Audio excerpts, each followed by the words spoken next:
Don't call me white. Don't call me white. All right, so I'm definitely a movie buff, so I'm going to start doing these. And first off, just because it's pretty topical with a lot of the things I do, we're going to start with Black Panther. I've already seen this twice now and have binged quite a few reviews, so here are my thoughts. My first reaction, good movie, 8 out of 10. Maybe the best villains, which is sort of frustrating given what they do with them. A moment or two of questionable CGI where I wouldn't expect it to be that questionable, especially where T'Challa's walking up the hill near the climax of the film and he's in his sweet Black Panther suit, but his face is out. His head just looks like it's floating there all weird. It looks like um, almost Clash of the Titans. Clash of the Titans bad. It's weird for a minute or two. Um, Otherwise, there's a ton of scenes where the dialogue is especially like right-wing woke, which is hilarious and almost off-putting at points where this movie clearly wouldn't be made with were the cast not the diverse cast that it is. All right, my second viewing.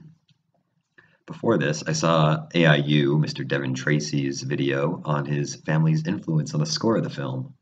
My brother's a big music guy and sound engineer, aspiring person of sorts.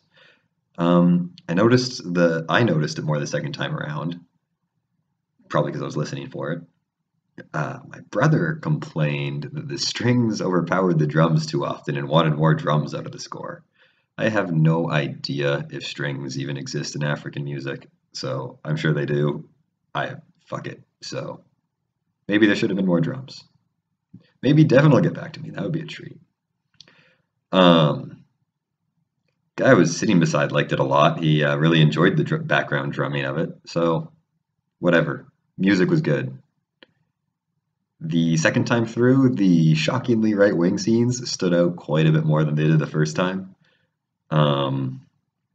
Especially, I forget the character's name now because it's been a few days, but the border army general, he is just ready to go to war on the world to expand his ethno-nationalism that Black Hitler was excited about establishing.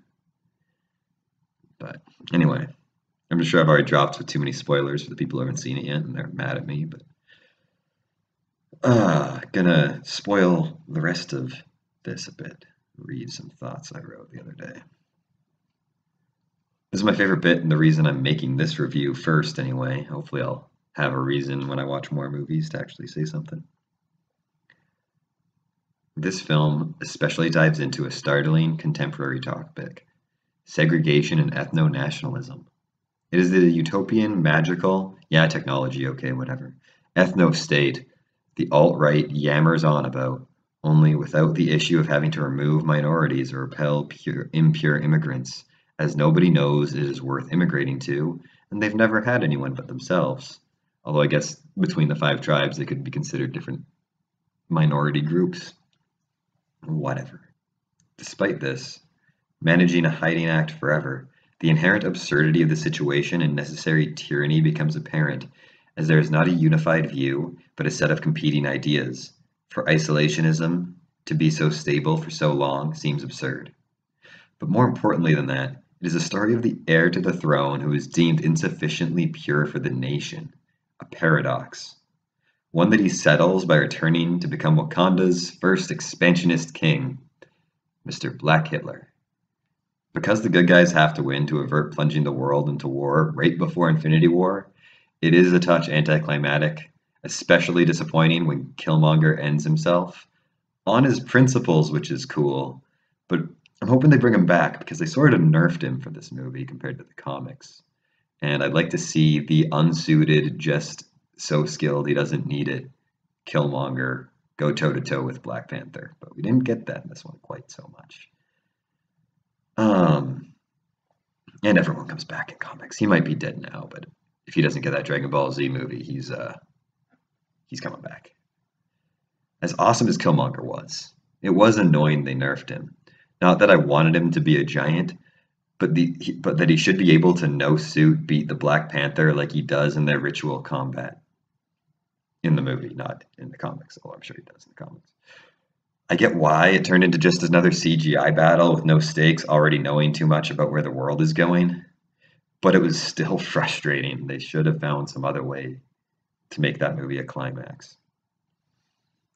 And they killed off the best two villains that I can remember in this universe. I love both of them. The two villains in this movie stole the movie. They're the reason this is actually worth going to.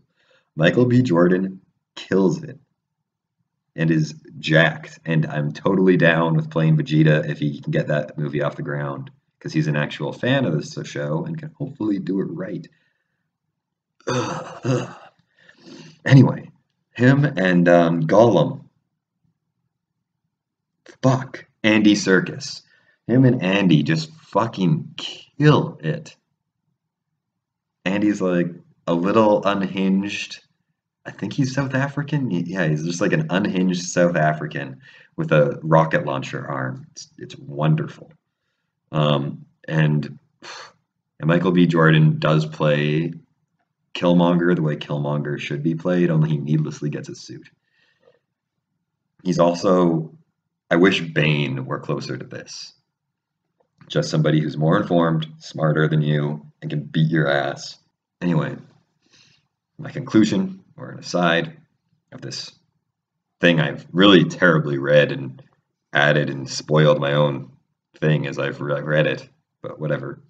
Michael B. Jordan is apparently a big DBZ fan, and his jacket is straight up Vegeta, which I recognized, but I didn't put two and two together. I was like, oh, this is a sweet jacket. I know I've seen this before. I really would be fine with this if he was like, with him being killed off of the MCU, for him to go make a Dragon Ball Z series as himself playing Vegeta. I would be so down for that. Go to Netflix, or Disney's going to start their own streaming setup, whatever. His hair in this movie was different a few times, enough that I think he could do something Saiyan-ish with him, and it wouldn't look ridiculous, which is a rare thing to be able to do, I think. I'm not sure there's that many people can do that and not look like they're just, yeah, ridiculous. We'll go with that. Anyway, make it, Michael. Anyway, yeah, I guess that's it for my first shitty review that I scripted and then didn't really read very well. The craziest part, though, is that, like, it's a good movie that was, at least, I'm not sure how the fallout's been since it came out, but it was being praised by ethno-nationalists, both white and black ethno-nationalists, especially in America, as an ethno-state fictionalized utopia. But the movie story itself discredits the concept with the plot. While the diversity of the cast is overrated, the diversity of opinions, the diversity that actually matters, is on point. Characters whose motives and goals make sense actually follow through on their goals and their principles when the opportunity strikes. It might be a little over the top as a husband and wife come to blows over a difference of societal perspective, but I really like the way everything wrapped up. Anyway, yeah, I'm sticking with an 8 out of 10. I understand the complaints that put it at like 4 out of 10 or some shit.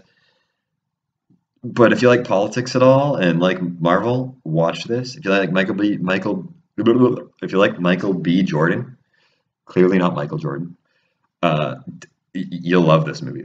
He kills it, steals the show. More Mike. Be like Mike. Not actually. You know what? Don't be like Mike. Don't